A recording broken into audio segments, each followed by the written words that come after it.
If you're an average player, you want to be left alone, all right, because you want to be able to slide by. If you're a good player, you want to be coached. If you're a great player, you want the coach to tell you the truth every day.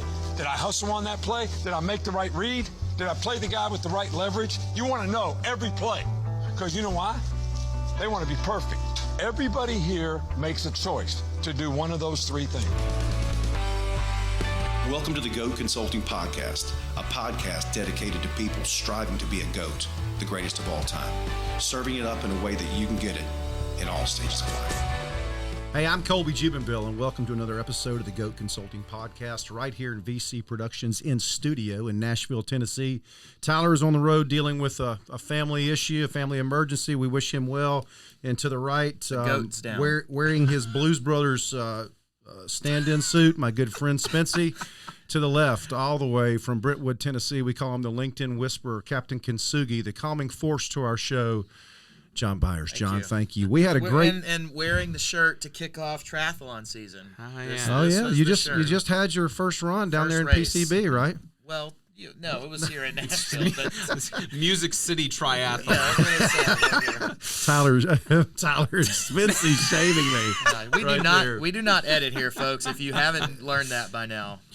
We serve it up in a way that you can get it. We always do. We got a great guest for you today. It's part 2 of Merilee Kick, who's reinventing happy hour. We're going to talk about that in just a second, but let's set the stage. In our 20s, they teach us to get in a game. In our 30s, we move up in the game. In our 40s, we try to stay in a game because those 30-year-olds are so damn good. In our 50s, what the research says is we ask ourselves, what is it that you really want? And certainly, Merrilee, you are somebody that's asked that. We also bring in goats. We talk about goats. Goats in sport are easy to see. They're recognized for their greatness. They elevate the play of those around them. But in business, it's people that compete on unique perspective, unique education, and unique experience. What they do gives them energy, and it gives other people energy. It creates new levels of challenge and new levels of opportunity. I see you're taking on a new level of opportunity there, presented to you by BuzzBallz. If I can get it open. This segment to you in Reinventing Happy Hour is presented by BuzzBallz. And Dev Digital. And Dev Thank you, Spencer. Nailing it. And Dev Digital. You never knew when you took that class a couple years ago that you'd be sitting in the studio with me. No. All the way from Big Sky, Montana. Yes. Where we use cows for collateral. My good friend Merilee Kick, who was probably, I think to this day, my favorite guest so far. And I knew she would be when she responded to me so graciously on my way down to speak to 120 independent school administrators in Orange Beach, Alabama, who stared at me for the first 5 minutes, and I had to win them over. It took 5 minutes? It took about 30, but I did it. And so from teacher to BuzzBallz queen of the universe. Overseas, broadcaster. Miss Helena. Miss Helena. She is not. Monty Love's ex-girlfriend. God, that is a defining moment in his life. I'm looking Monty up on Facebook when we get off this thing, and I'm going to write him, and I'm going to say I was going to do a story called Merilee Kicks on Top of the World, but now I'm going to have to call it What Happened to Monty Love. She is not a team player, and she is here to talk more about that. And I'm going to pop my second BuzzBallz going to join you. Cocktail. I'm going to join you. Right here. And one thing just real quick before we get into it, like one of the deciding factors for you for starting this was that you wanted to be able to offer a drink by the pool that wasn't filled with a bunch of things that couldn't. That's very eloquent. Non-things that couldn't help support a buzz. Like water. That's a roundabout way of saying whatever. Can you rephrase that, Davey? Edit that out, please.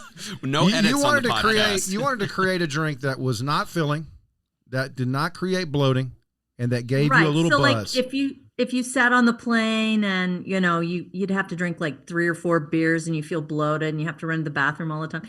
That's no fun. No, it's you can't not. wear a little black dress and drink 3 beers. No. God, now see, that's powerful. You can't look good in a black dress. The last time you put on a black dress, I thought you looked great, and you drank 7 beers. I did.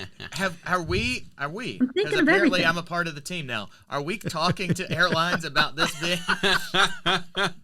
We're on airlines, actually. I I want to say that when John popped that and I said this segment, Reinventing Happy Hour, presented by BuzzBallz, I'm just going to go ahead and tell you, I was thinking it sure would feel good if BuzzBallz was a sponsor of the Goat Consulting podcast, but hopefully we can talk about that at some point here in the near future. Not while she's recorded. You're putting her on the spot there. That's Doc. exactly the point. We're going to slide you but the did napkin. you see that she laughed and smiled? Oh, yeah. It's a good sign. We're going to slide you the napkin. Sign right here, this napkin.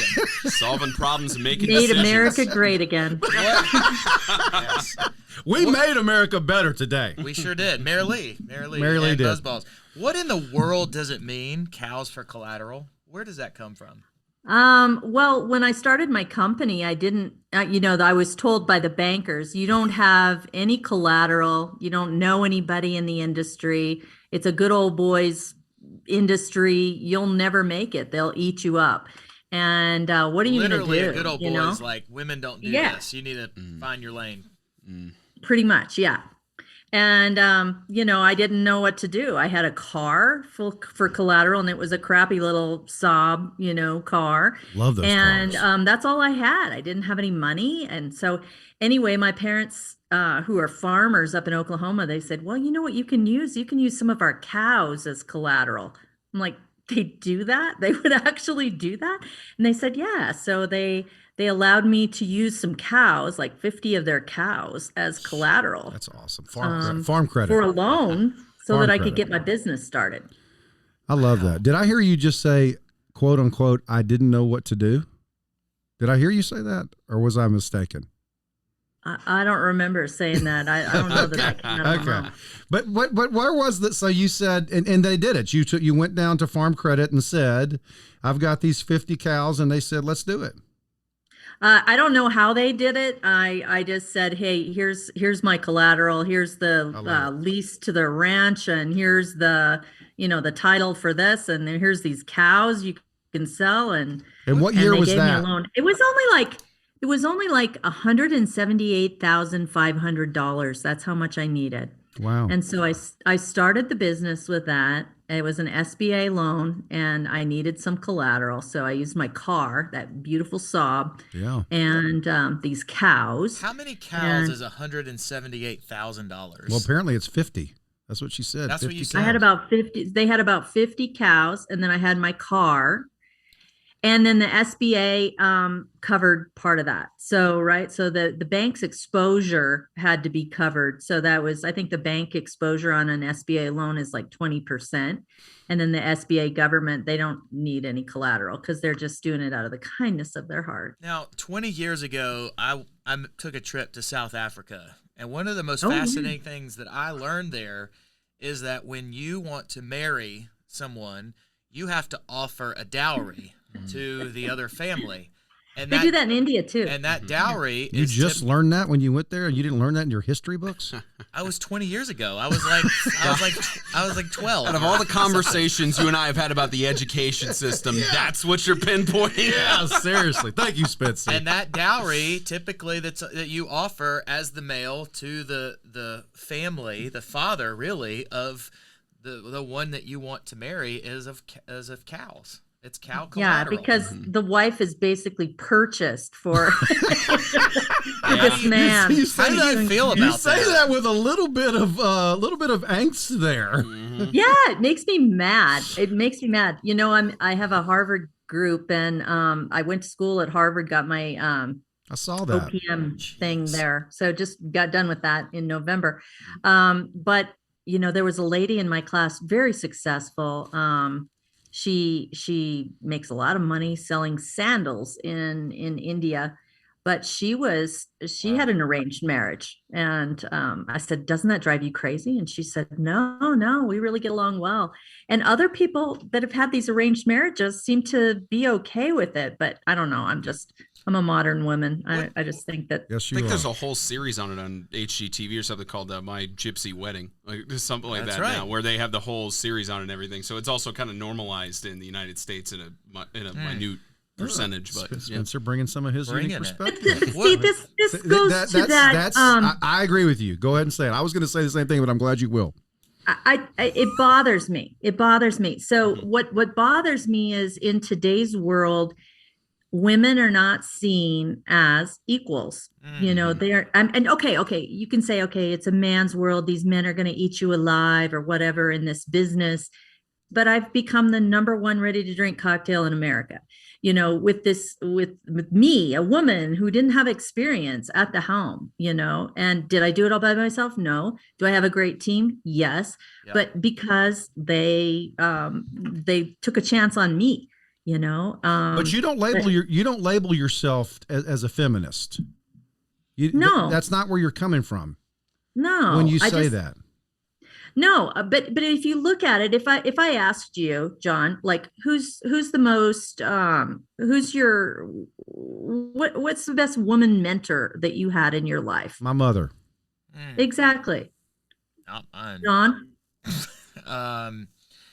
You know, I don't know that I think of any. And I would say, just for the record, any mentor, my mother, I would not be who I am today if my mother did not invest in me in the ways that only she knew how to. Right. I mean, the first person that comes to mind for me, I mean, my wife and I have known each other for 25 years. She's the first person that comes to mind to me because she helps bring out this side of me and be more thoughtful and mindful, and she's wise beyond her years and always has, which I am far behind all my years in wisdom, that she just helps me catch up in a number of What about you, ways. Spency? Probably on the spot, the only one I could think of is my mom. Okay, so this is my point exactly. Mine's not on the spot. That is the truth. We fell right into the trap. This is my point. If I said, who is your most famous male mentor? It's not going to be your dad, or it could be, but for the most part, every single guy I've ever asked says their mom. Their mother is their mentor, because there aren't any female mentors in this freaking world, you know, and that's the sad thing. So there, I like that. If you get this book, there's a book. Accepting mentees? Because I will fill out an application. Can There's you fill out an application? There's a book. I'm not in it. There's a book called Bedtime Stories for Rebel Girls. Ooh. And I would suggest getting it and reading it to your son, your daughter. You know, it's a good little one-page story books, you know, that basically talk about females that have done amazing things. They're not popular. They're not fancy. They're not, but, you know, like Madeleine Albright or whoever invented, you know, Condoleezza Pascal, Rice. The language, you know, or whatever, you know, or Madame Curie, you know, I mean, these women, it's like they're so repressed and pushed back and not in the limelight. They're never saluted as heroes, you know, I mean, they're never talked about. And why is that? Because they're just doing the dishes and raising the kids and doing all these other things, as well as doing all these other amazing things too. So, you know, I mean, when you think about your mom being amazing, that's great. She is, but we really need to have more females that we go, okay, I really wish I was the president of the United States. Well, who's the president of the United States? Well, it's this guy, you know, so, and it's always a guy, you know, or I want to be Arnold Schwarzenegger, or I want to be the best football player. So I really want women to be able to hold their own at the mentor table. So I've got another question, but I feel like because we're on this topic, I just want to dive into the things that I think she's doing it. Yeah, the things we think and do not say, which really comes from the movie Jerry Maguire, one of the greatest of all time by far, super movie. And at the beginning of the movie, where he writes this mission statement, not a memo. It's a mission statement, not a memo. He makes that very clear, and it's called The Things We Think and Do Not Say. And it's the future of our business. And he's talking about how the business is going to move forward in the future. You always point that out, and I'm glad that you do, because I kind of forget that last part, and it's important. It's so important. It's important. And it's a future focused document. This is how we are going to move forward as an organization. And you can find that document, by the online. way. It's online now, as of a few years ago. But one of the things that I thought about, and this is somewhat in the vein of what I wanted to bring up, at least in this topic of things we think and do not say, is this whole conversation. You're proud of, and you showcase and put out to the world the fact, I mean, it's on every can. It's a woman-owned business, which is super cool. So here's my question. and maybe the things that we're sensitive to in asking this question, do you have to behave differently as a woman-owned business, as a woman, business leader, mentor, leader in the world? And it doesn't even matter that you're a woman or not. I mean, it does, so I don't want to dismiss that. You're a business leader. Do you have to behave differently because you're a woman? Yes. I mean, bottom line, yes. Say more about that. Because, well, I mean, you could come with the obvious of, well, if a woman is really harsh on things, she's a bitch. You know, I mean, you can label her certain ways. Do guys get to if a woman and a man behave the same way, do you get labeled differently? Yeah, they're labeled completely differently. You know, she's overzealous, she's aggressive, she's domineering, she's she's a bitch, she's control freak, you know, just all these kinds of things, and that's okay. But I think that is it though? It's not okay. Well, I mean, it's okay if you have confidence. If you don't have confidence, it tears you apart. So, you know, in terms of a woman leader, you have to have confidence and know that you know your stuff better than anybody else. And have confidence in that. Well, that's a difference right there. Like, because you're a woman, what I just heard you say, you need to know more, better, faster, quicker. Like, you need to outperform and pace and absolutely. Run. Because you're a woman. You really believe that? I mean, I think I have to outperform, and I have to do it quicker. But haven't you done it? And I have to keep track of all. Huh? Haven't you done it?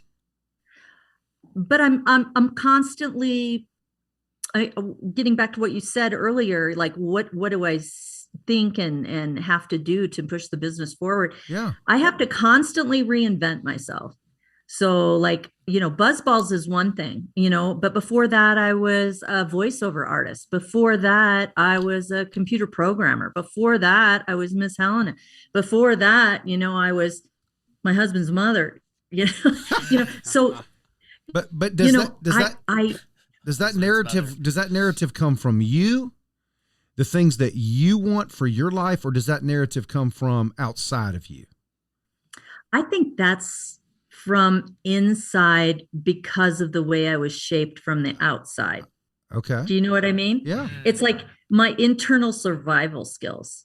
Like you're what I hear when you say that is I'm owning my own stuff. And it also came from somewhere, right? Like, yeah, it came from and it also being bankrupt. It came from the fear of getting a divorce and being destitute and having no money. And what was I going to do? And I need support. And how am I going to do this? You know, so I think that, you know, having the relationship skills and being able to talk to somebody and come up to a complete stranger like Spency and say, hey, Spence, you know, can you help me with this, please?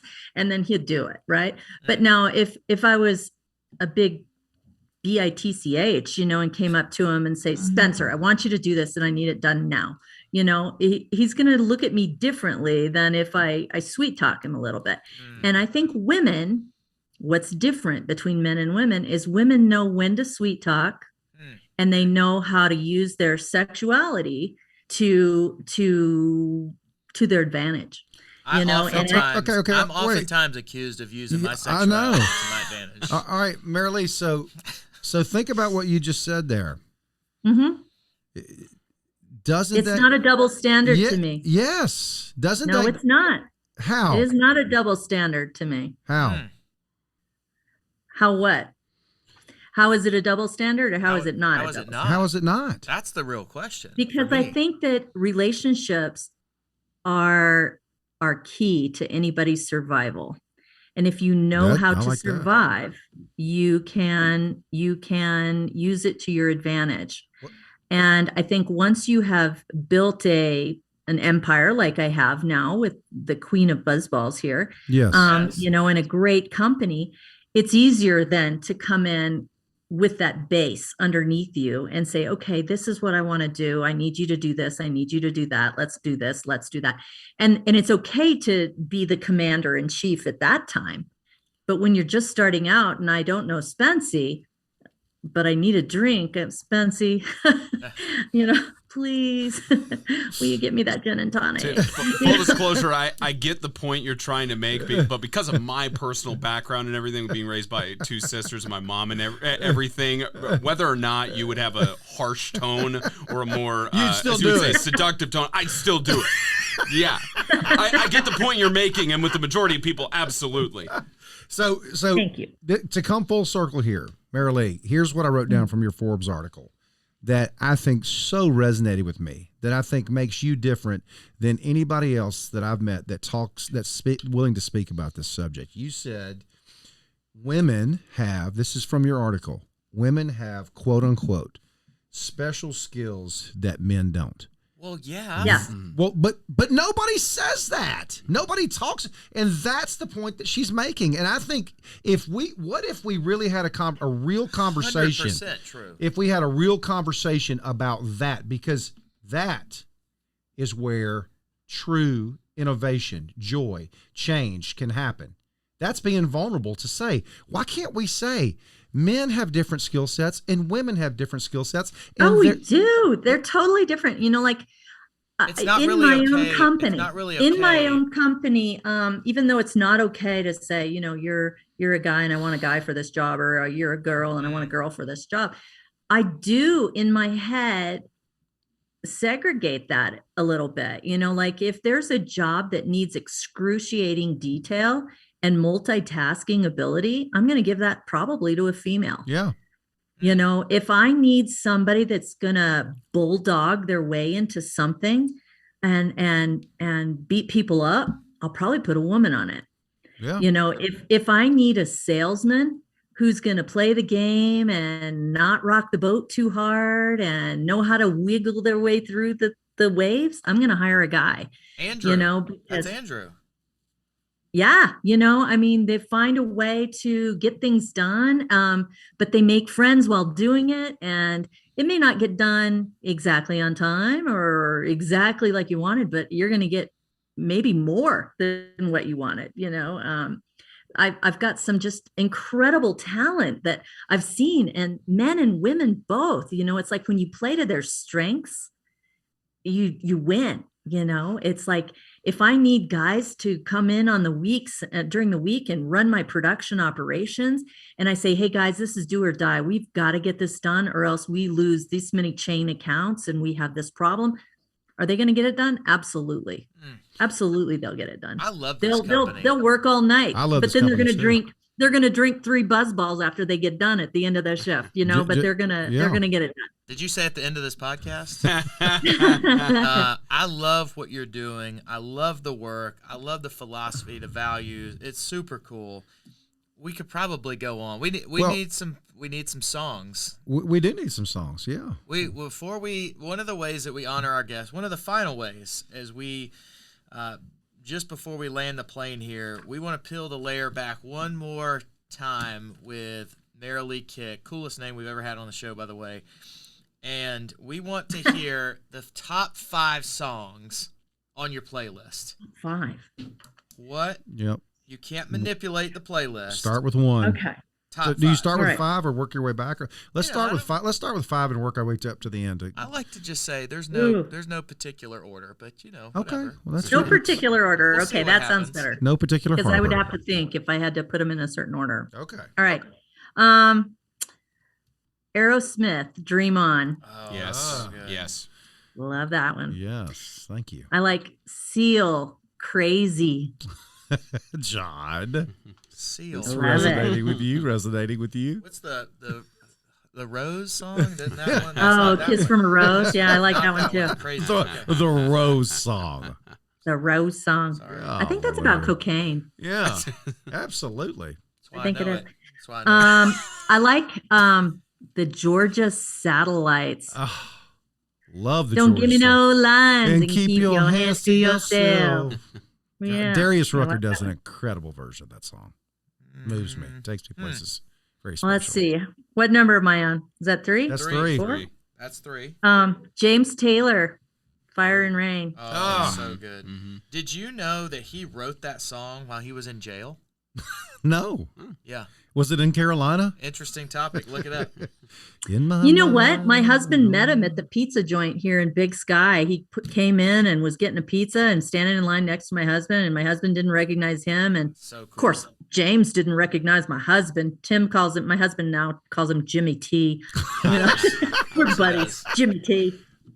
Possible spokesperson for BuzzBallz. Yes. James Taylor. And number 5. Let's see. It's kind of a toss-up. I like Sting and I like Sade.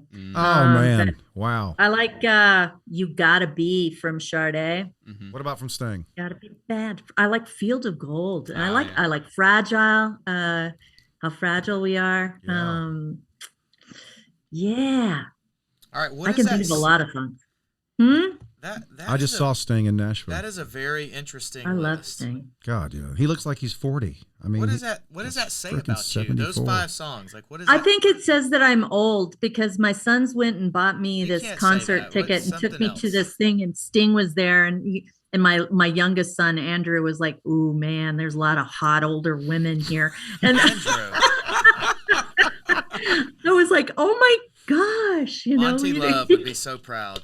He'd be so What is Auntie. Christmas? Yeah. What is Christmas like at your house? with what- the whole family, God. like, working together. With the whole family working together, what is that like? It is so much fun. You know, I overdo it. I usually am drunk or something and I buy Christmas presents online. So I buy weird She things should like have the been my mom. snorking rabbit. Magic and, 8 balls. Weird chia things. pets. Slinkies. What about a chia pet buzzball? That's got to be the next thing. I mean, it would just come. You know, I mean, anything's game. So I'll buy too many socks for one person, like 30 pairs of socks, just because I'm buying 30 stuff pairs. online and forgetful. Are there any So- BuzzBall candles in the works? As a callback to the original invention of it? We've got some BuzzBall night lights, but the next greatest thing that's coming soon. Yes, tell us. You heard it here first, folks. Bud balls. Oh boy, Oh. two BuzzBallz. iconic brands coming together, Bud balls. straight out of Yeah. Texas. This is very exciting. You heard it. You heard it here first. Mm. I would love The to. Goat Consulting Podcast. If you need any official testers, please let us know.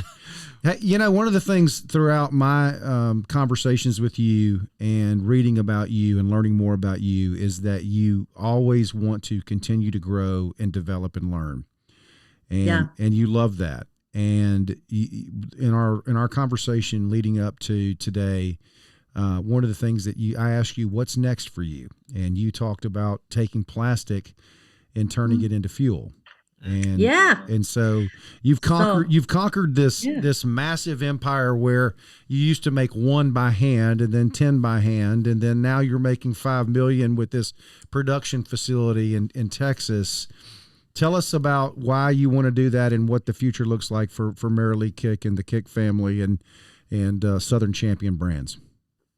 Well, I make right now the world has a plastics problem, and with plastic garbage, and I have a plastic container there. So, I want to be part of the solution to fix plastic. And we also have this issue with gasoline prices going through the roof and our dependence on gasoline. So I started doing some research back in 2017 and discovered that there's a system called pyrolysis. And pyrolysis is the distillation of plastic. And that's what I do. I distill stuff, right? Yeah. And I make fun drinks, right? Well, this is a drink for your car. So, I'm going to make some gasoline out of it. So what you do is you distill this plastic, you get it super, super hot. And you have any kind of plastic, so styrofoam. You don't have to sort it. Like right now when you go to your recycle bin and you put in your stuff, you have to sort it, and it's like, well, we can't recycle styrofoam. We can't recycle plastic bags. We can't recycle Bic razors. We can't recycle certain things, right? Ballpoint pens, things that are commingled. Whatever. You have to wash out your Tide jug, so it has to be super clean before you put it in your recycle bin. Well, with this, you don't have to do any of that. You don't have to separate. You don't have to sort.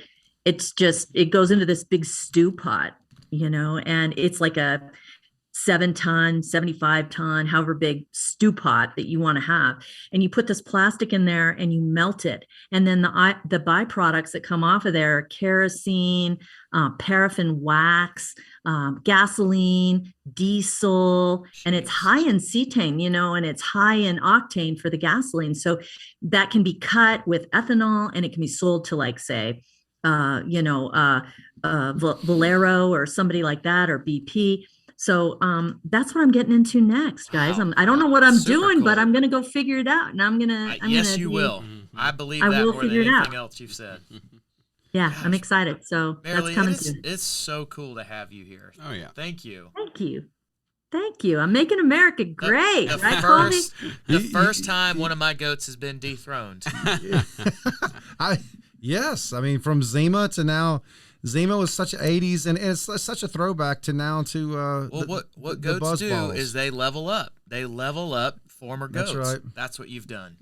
Such a joy to have you. That's right.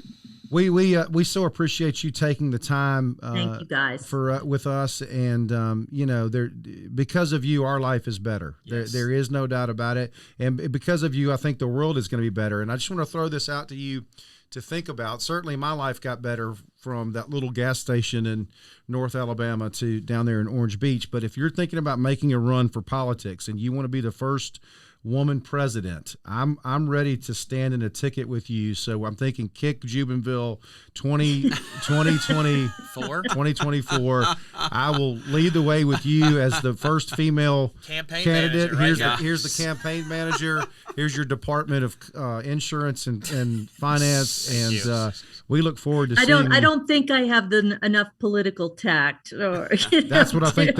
I think we've learned more than anything. The world needs that more than anything right. else, is not to have that political tact. You're a force to be reckoned with. I love your company. I love your brand. She reinvented happy hour. She reinvented happy hour. For our good friend Merilee Kick, I'm Colby Jubenville. For Spency and John Byers, this is the Go Consulting Podcast. Oh.